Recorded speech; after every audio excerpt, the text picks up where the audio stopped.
ओम शांति। बहुत सुंदर विषय है, व्यर्थ संकल्पों का कारण एवं निवारण। वैसे तो इस सीजन की जितने भी हम सभी ने मुरलियाँ सुनी है, बाबा ने हर मुरली में संकल्प की बचत के तरफ ध्यान खिंचवाए हैं, हर मुरली में।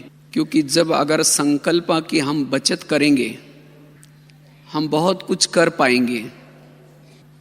क्योंकि भविष्य की जो सेवाएं हैं, वो भविष्य की सेवाओं का आधार है संकल्प की बचत। क्योंकि अब तक की जो सेवा हुई वो अलग प्रकार की सेवाएं थी। बाबा ने कहा भाषण करने में, संदेश देने में सभी ने अच्छा नंबर लिए हैं, लेकिन अब भविष्य की सेवा करने के लिए बाबा हमें तैयार कर रहे हैं। और वैसे हमारे पास समय भी कम है, तो कम समय में भी हमें अगर फास्ट जाना है तो ये संकल्प की बचत करना आवश्यक है। इस सीजन की बाबा के हमारे लिए बहुत सारे इशारे हैं। संकल्प की बचत करो, समय की बचत करो, तीव्र पुरुषार्थी बनो, बेहद के वैरागी बनो, ज्वाला स्वरूप योगी बनो, मैंपन का त्याग करो, सोमानधारी बनो,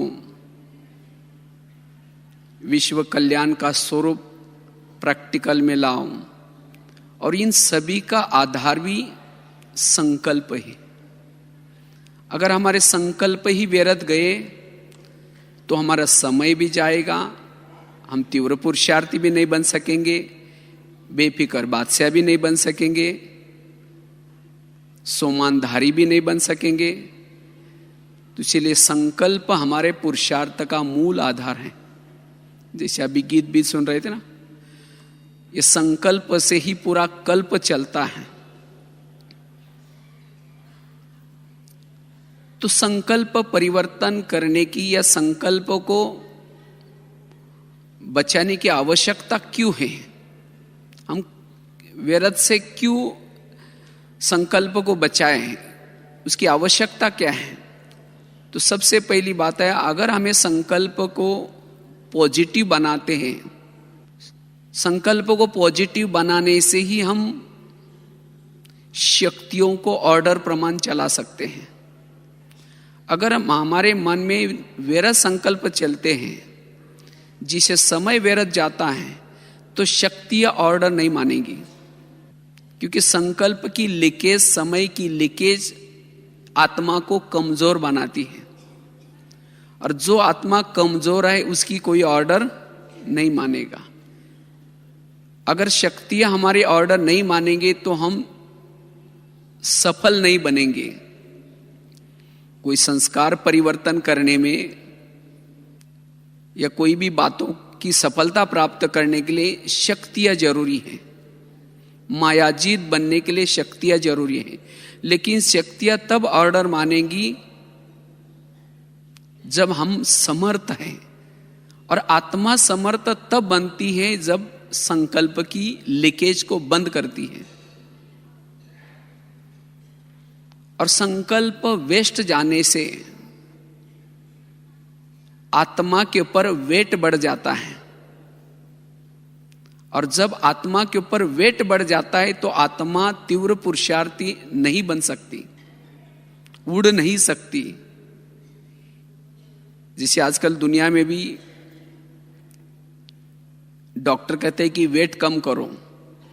वेट कम करने से आप क्या शरीर में स्फूर्ति आएगी, आप कार्य क्षमता भी बढ़ा सकते हैं। तो इसी तरह आध्यात्मिक दृष्टिकोण से अगर आत्मा का हम वेट कम करेंगे तो आत्मा तीव्र पुरुषार्थी कर सकते हैं। और वेस्ट संकल्प चलाने से आत्मा के ऊपर वेट बढ़ जाता है। इसीलिए व्यर्थ संकल्प से मुक्त बनना है।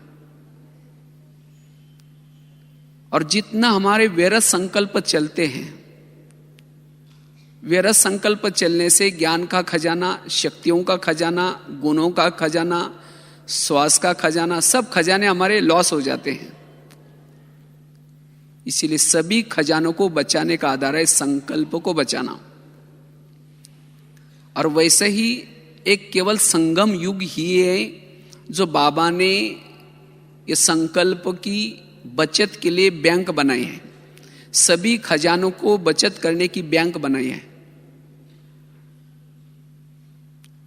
इसीलिए हमें संकल्प को बचा करके जमा करना है। बाबा कहते हैं कि चलन के द्वारा सेवा करो, चेहरे के द्वारा सेवा करो। उसका साधन क्या है? उसका साधन है समर्थ संकल्प। जितने हमारे समर्थ संकल्प होंगे, आत्मा शक्तिशाली होगी, उतना चेहरे से और चलन से सेवा होगी। इसीलिए हमें व्यर्थ से स्वयं को मुक्त करना है। अगर हम अपने संस्कारों को परिवर्तन करना चाहते हैं,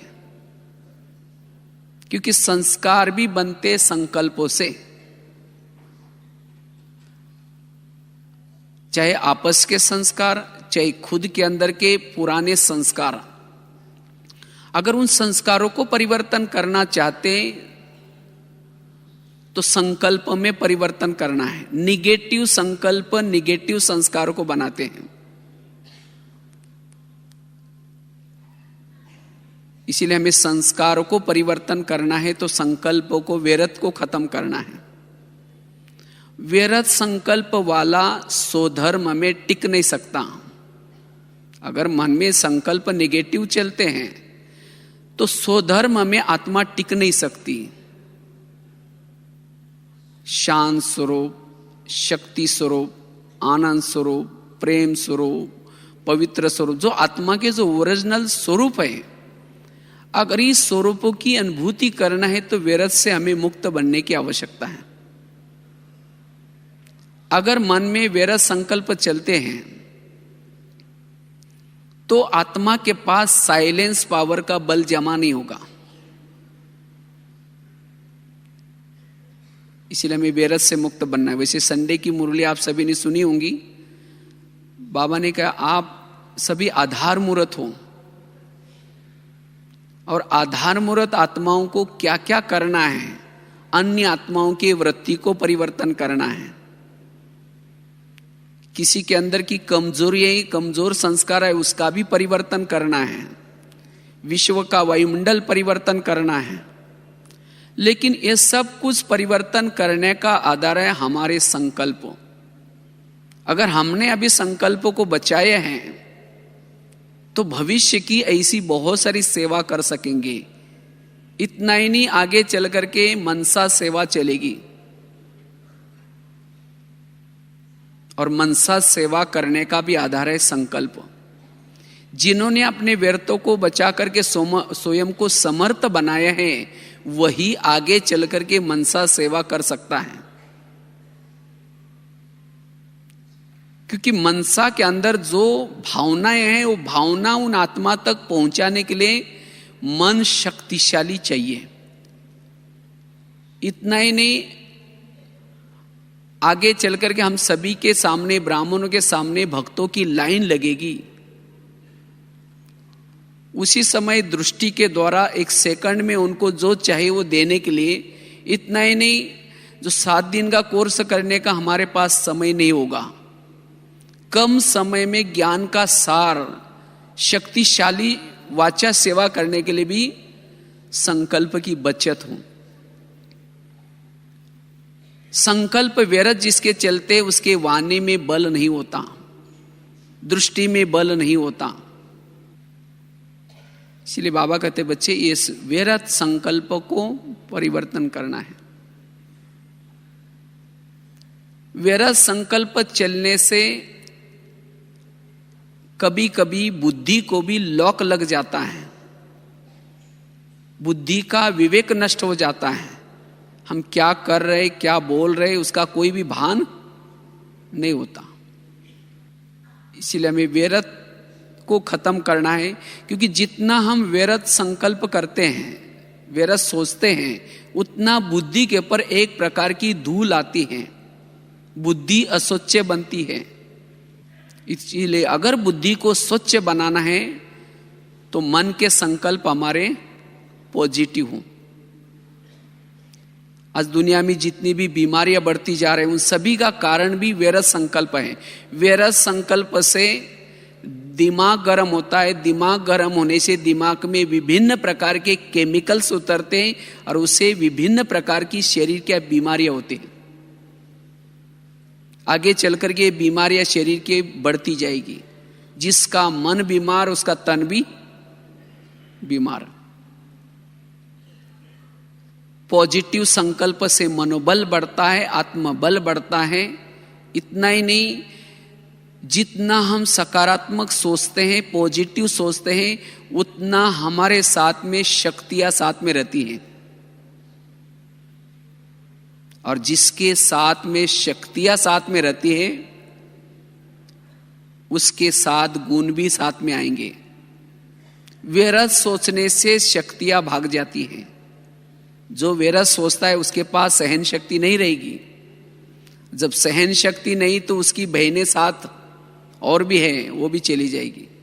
और जिसके साथ में शक्तियां नहीं तो शक्तियों के एक एक शक्ति के दो चार बच्चे गुण हैं, वो गुण भी नहीं रहेंगे। और जिसके साथ में संगम में शक्तियां नहीं, गुण नहीं, वो स्वयं को अकेला महसूस करता है और उसके कारण उसकी हार होती है। हमें कोई साथ दे, कोई देहदारी साथ दे या न दे, लेकिन ये गुण और शक्तियां अगर हमारे साथ में हैं, कोई भी विघ्नों में, परिस्थिति में अगर गुण और शक्तियां साथ में हैं तो आखिर हमारी विजय जरूर होगी। और जिसके साथ में गुण और शक्ति है वही भविष्य का राजा है। आज कभी कभी हमें अकेला महसूस होता है, कमजोर महसूस होता है। क्यों? गुण और शक्तियां नहीं है। क्यों? हम व्यर्थ सोचते हैं। इसीलिए बाबा कहते बच्चे व्यर्थ से मुक्त बनो।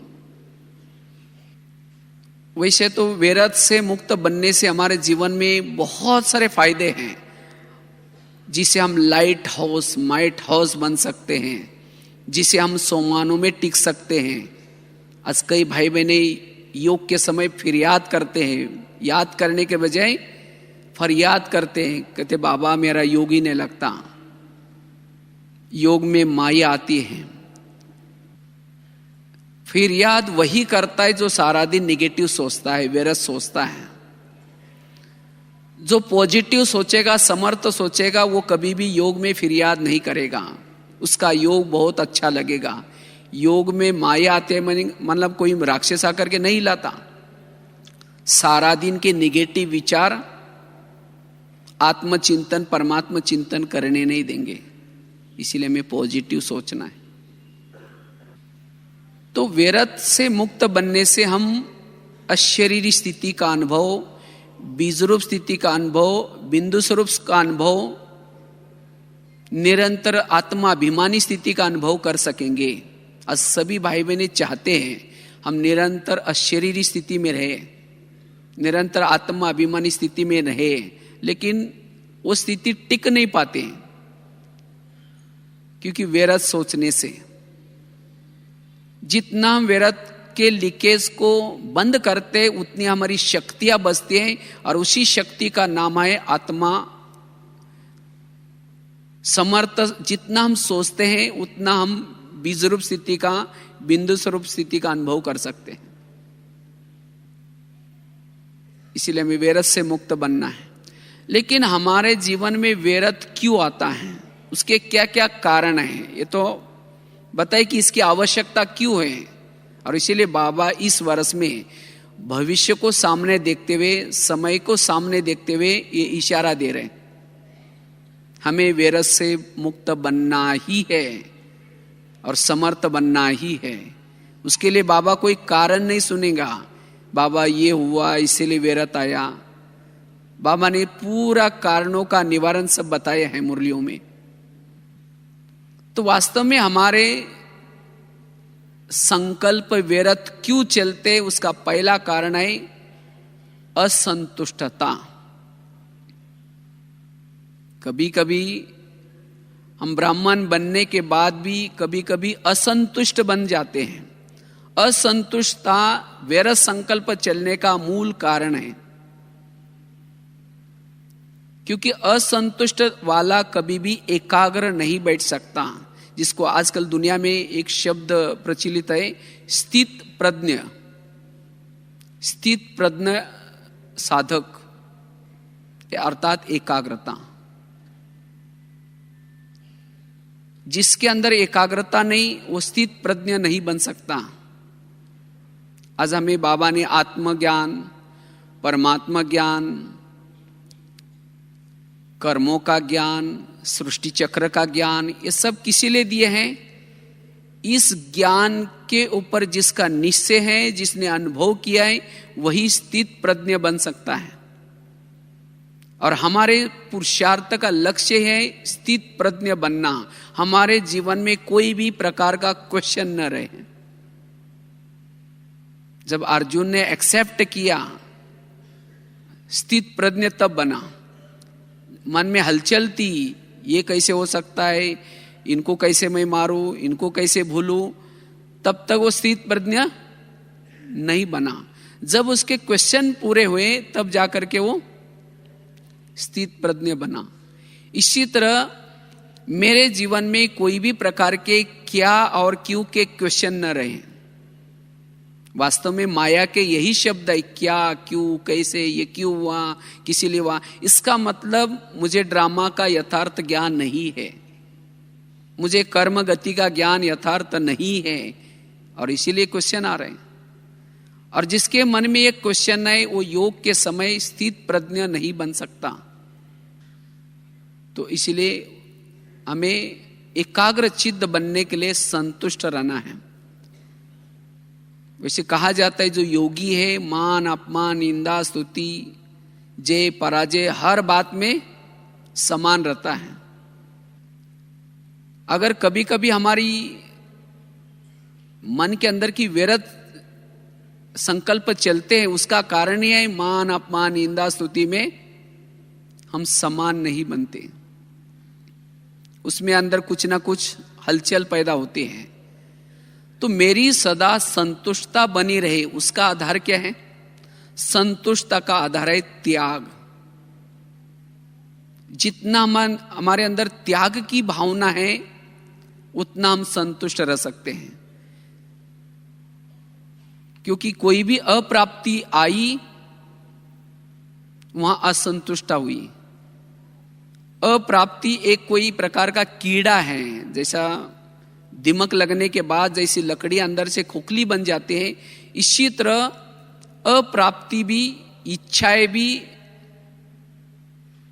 हमें क्या करते हैं, अंदर से खोखला बनाते हैं। निगेटिव सोच सोच करके दिखने में तो हम बहुत कुछ कर रहे हैं लेकिन अंदर से खोखले हैं, क्योंकि इच्छाएं पूर्ण नहीं हो रहे, कोई ना कोई अप्राप्ति है। इसीलिए बाबा कहते बच्चे त्याग की भावना। और त्याग भी कब आएगा? जब हमारे जीवन में वैराग होगा तब त्याग आएगा। इसीलिए बाबा ने अभी खास अटेंशन खिंचवाया, बेहद के वैरागी बनो। और वैराग किससे आता है? वैराग आता है ज्ञान से। अगर मेरे जीवन में अभी तक वैराग नहीं है, मेरे अंदर कोई इच्छाएं जागृत हो रही, कोई तृष्णाएं आ रहे, इसका मतलब मुझे अब तक यथार्थ ज्ञान नहीं है। ज्ञान है लेकिन उसके ऊपर निश्चय नहीं है। ये दुनिया परिवर्तन होने वाला है, यानी दुनिया परिवर्तन हो रहे, विनाश होने वाला है, जो इन आंखों के द्वारा जो कुछ देखते हैं ये सब नष्ट होने वाला है। ये बाबा क्यों सुनाता है? क्योंकि इस आधार से, इस निश्चय से हमारा क्या आएगा? वैराग आएगा। तो जितना हमारे जीवन में वैराग होगा उतना त्याग, और त्याग से जो है जैसे हम कैसे रहेंगे? संतुष्ट। और जितना संतुष्ट रहेंगे उतना जहां भी बैठे, जब भी बैठे, मन स्थिर, मन एकाग्र रहेगा। और ऐसी आत्मा ही कर्मयोगी बन सकती है। और ऐसी आत्मा कभी नहीं कहे कि मुझे टाइम ही नहीं मिलता साधना करने के लिए। वो चलते फिरते वो कर्म योगी है, उसका समय सफल हो रहा है, श्वास सफल हो रहा है, वो अंदर से आत्मा समर्थ बनती जा रही है। वो रात को सोए हैं तो भी उसका समय सफल हो रहा है। इसीलिए हमारे जीवन में कोई भी प्रकार की अब इच्छा न हो। जो पाना था सो पाले, अब क्या चाहिए। अगर बाबा मिलने के बाद भी अगर हमारी इच्छा है तो फिर हम संतुष्ट और स्थित प्रज्ञ नहीं बन सकेंगे, एकाग्रचित नहीं बन सकेंगे, योग का रस हमें अनुभव नहीं होगा।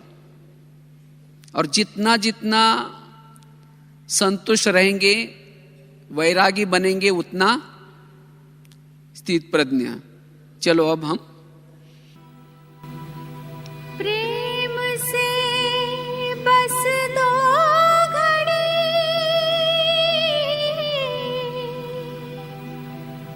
प्रभु का ध्यान कीजिए, प्रभु का ध्यान कीजिए।